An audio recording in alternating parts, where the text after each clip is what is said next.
तो सक्रिय क्या हो गया, जिसमें कि एंटीजेंस को निर्जीव या जीवित रूप में शरीर के अंदर प्रवेश करा देते हैं और उनके खिलाफ हमारे शरीर में एंटीबॉडीज का निर्माण होता है। क्योंकि अब एंटीबॉडीज बनने के लिए क्या होगा, पहले हमारे शरीर की इम्यून सिस्टम जो है वो उसको पहचानेगी, फिर उसके संरचना को समझेगी, फिर उसके विरुद्ध जो है एंटीबॉडीज का निर्माण करेगी। तो इसलिए सक्रिय वाला जो क्रिया होता है वो धीमा होता है। वहीं जो निष्क्रिय प्रतिरक्षा होता है, इसमें क्या होते हैं, एंटीजेंस को जो एंटीबॉडीज होते हैं उन्हें सीधे ही हमारे शरीर में प्रवेश करा दिया जाता है, ठीक ना। यानी उसके लिए किसी एंटीजन को हमारे शरीर में नहीं डाला जाता है कि पहले वो हमारा इम्यून सिस्टम उसको पहचाने और उसके विरुद्ध फिर एंटीबॉडीज का निर्माण करें। यहाँ पे सीधे ही एंटीबॉडीज दे दिया जाता है, ठीक। जैसे कि किसी सांप वगैरह ने काट लिया तो उसके विष को ख़त्म करने के लिए क्या होता है, उनके विरुद्ध डायरेक्ट एंटीडोट यानी जो एंटीबॉडीज होता है उसे शरीर में प्रवेश करा देते हैं, है ना। जैसे टिटनस हो गया, लोहे कट गया, तो क्या करते हैं, सीधे उसके विरुद्ध शरीर में तुरंत एंटीबॉडीज का सुई लगा देते हैं, ठीक। तो वो हमारा निष्क्रिय होता है। और सक्रिय में क्या होता है, जब हम किसी प्रतिजन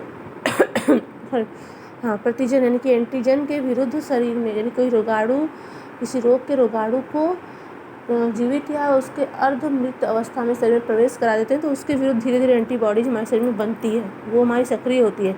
लेकिन निष्क्रिय में क्या होता है, डायरेक्ट एंटीबॉडीज को शरीर में प्रवेश करा दिया जाता है। तो ये होता है निष्क्रिय उपार्जित प्रतिरक्षा। अब आते हैं टीकाकरण और प्रतिरक्षीकरण, यानी वैक्सीनेशन एंड इम्यूनाइजेशन, ठीक। ये आपका सक्रिय और निष्क्रिय की तरह ही होता है। टीकाकरण में क्या होता है, जो रोगाणु होते हैं, यानी कोई भी रोग उत्पन्न करने वाले रोगाणु, जैसे चेचक, खसरा हो गया ना, ये सब के रोग उत्पन्न करने वाले जो रोगाणु हैं उन्हें निष्क्रिय करके, यानी उनके अंदर के सारे विष को निकाल के, यानी उन्हें दुर्बल करके शरीर के अंदर प्रवेश करा दिया जाता है, ठीक। उसी को जो प्रवेश कराते हैं उसी को हम लोग टीका कहते हैं। तो इससे क्या होगा, शरीर के अंदर जब वो जाएंगे तो शरीर की जो हमारी प्रतिरक्षा तंत्र होती है वो उनको पहचानती है और पहचानने के बाद उनके विरुद्ध एंटीबॉडीज़ का निर्माण करती है।